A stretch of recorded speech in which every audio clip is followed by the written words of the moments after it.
All right, guys, I can't take it anymore. There is a lie that has been going on in pharmacy that has been impacting pharmacy students and pharmacists, and honestly, the outlook of your career for so many years, and it is outright false. And it would be a disservice if I did not address this, bring it to your attention, and share with you a dose of reality. So that's what we're gonna dive into right now as it pertains to creating your career success and the concept of being self-made, because what you think is self-made is actually made up.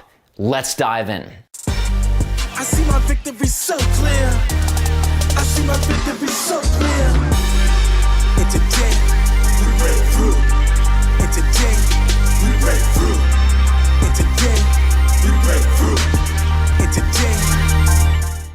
So guys, thank you for tuning into this YouTube channel. Make sure if you're watching this that you hit that subscribe button and turn on your notifications, because we are going to be putting out tons more content about how the real world of pharmacy is, what you really need to know to give you that competitive edge, break down the BS, and give you the practical tools from myself and others who are actually practicing pharmacy, working the front lines, and dealing with these struggles so that you can sift through the crap and get the real talk about how to make it and create and script the success career that you want to live. So let's take those dreams and let's put them into reality. And speaking of that, there has been a lie that has been going on for so long. And it came to me with this realization. So I had a pharmacy student reach out to me, all right? And they heard my story. And if you guys don't know where I came from, my name is Dr. Adam Martin. I'm a full-time community pharmacist, graduated pharmacy school in 2012. But I didn't start there. I actually got rejected the first time that I applied to pharmacy school. Told that, you're not cut out for this, it's too competitive, all that stuff.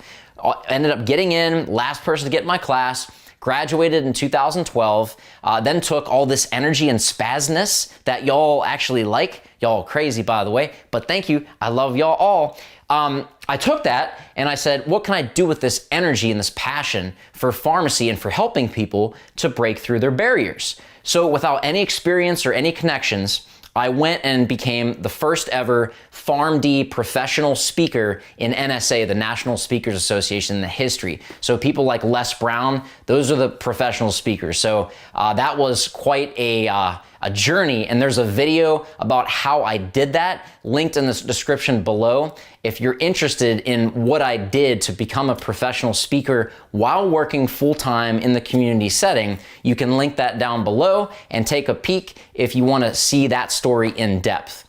But the student that reached out, she asked me questions about it. And she said something that at first didn't really strike me as deep as it did to the point where I am right now and unraveling this.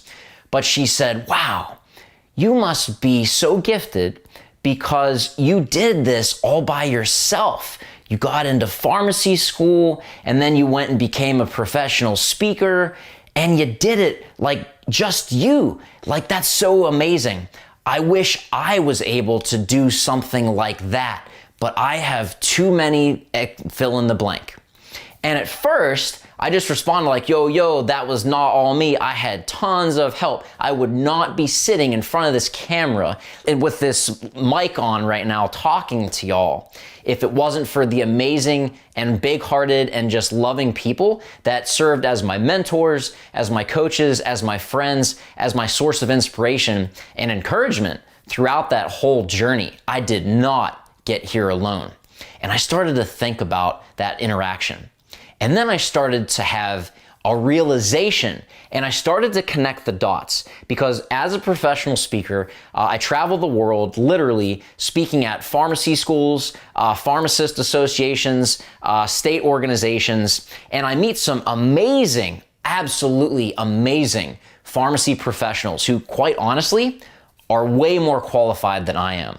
They are way more intelligent, they've got way more connections, but they're stuck. And I always was kind of fascinated and perplexed by this.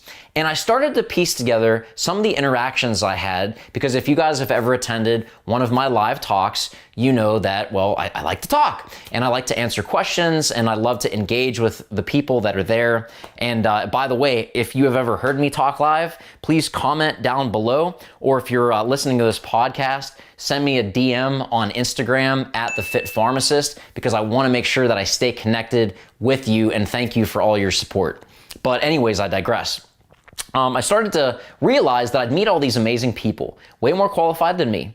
And they kept saying things like, I wish I could, or if only, and asking more questions to give them support and some practical strategies, which is what I pride myself on, to be honest, with doing keynote addresses or speaking programs at schools and at convocations. And I say this, I'm not there to motivate you. I am not a motivational speaker. If y'all want to get pumped up, go to the gym.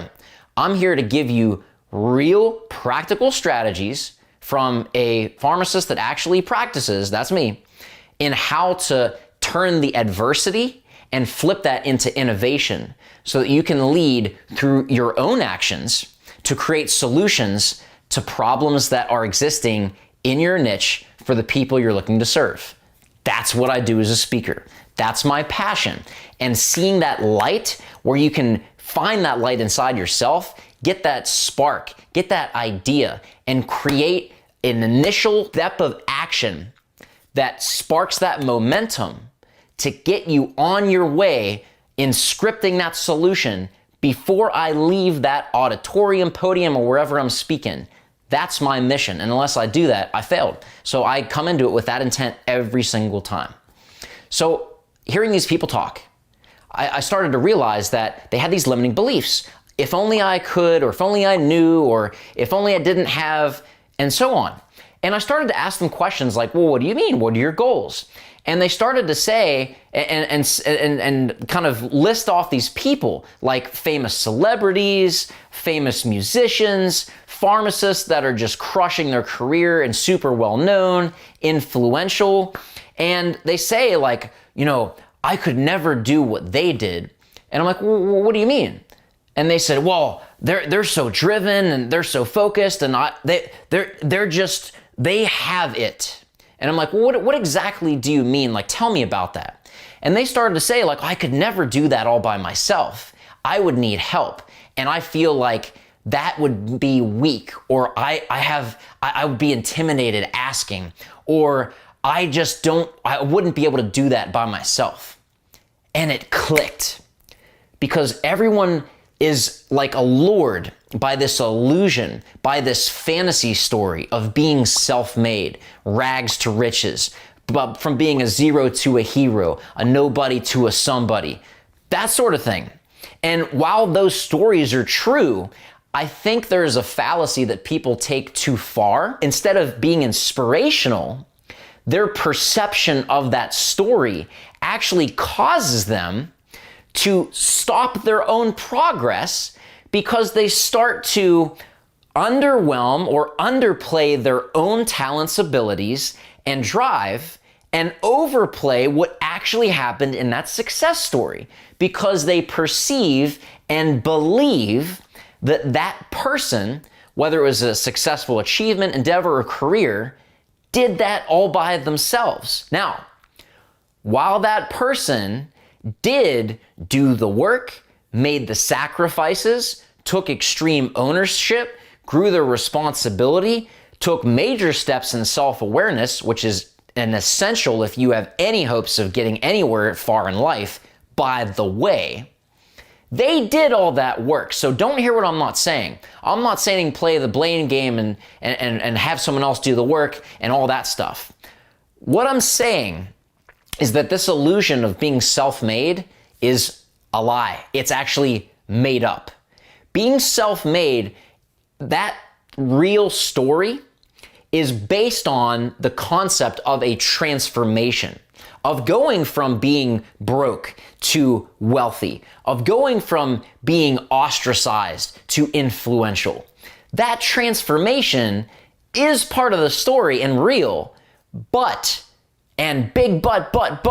like But they did not get there, accomplish that, do that, create that, transform by themselves. So if you're watching this, if you're listening to this, and you have hit a roadblock on your road to success, and you start to think about all the steps that you'd have to take, all of the adversity that you'd have to overcome, and you're looking at it through a lens of you having to do this by yourself, no wonder you feel overwhelmed. Nobody has ever created anything successful by themselves. And for you to try to do that is not only ridiculous, it's crazy because you do not have to. Yes, you have to do the work. Yes, you have to overcome the obstacles, put in the sacrifice, face the mirror, take a look and see what things about you need to improve and work on consistently. But hear me now. These mountains you are carrying, these burdens, you were only meant to climb and overcome. You do not have to do this alone. You are allowed and encouraged to get help. And here is a big, I'm gonna get my soapbox right up in here. So if you feel like you're struggling, whether it's internally, maybe you've got some stress, anxiety, overwhelm, maybe you've got some serious pain that needs healing. Maybe you have a really toxic living environment. Maybe you're in massive amounts of debt. You do not have to face those struggles alone. No one that has overcome them ever has. Yes, they had to do the work and all that stuff that I listed, but they had a support system. They had a mentor. They had someone who has overcome those things themselves and served as a guide to walk them through that process, to lead them towards what is going to be most efficient, beneficial, and helpful to help them go from where they are to where they want to go. That is the value of asking for help. And guys, if you are feeling weak or you have people in your life telling you to suck it up and man up and all that crap is in the context of having to deal with things by yourself, get a new friend. Don't listen. I am here to tell you that by asking for help, by reaching out and getting a mentor and telling someone that, I really struggle in this, I'm self-conscious, I don't like this part about myself or whatever that might be, that does not make you weaker. That actually makes you stronger and a badass because you've got the balls, you've got whatever you want to call them, to own that and work on it. Because guess what? When you make the decision to own that part of you that you're not proud of, that you needs work, it no longer owns you. That's what I call taking your power back. I see my victory so clear. I see my victory so clear.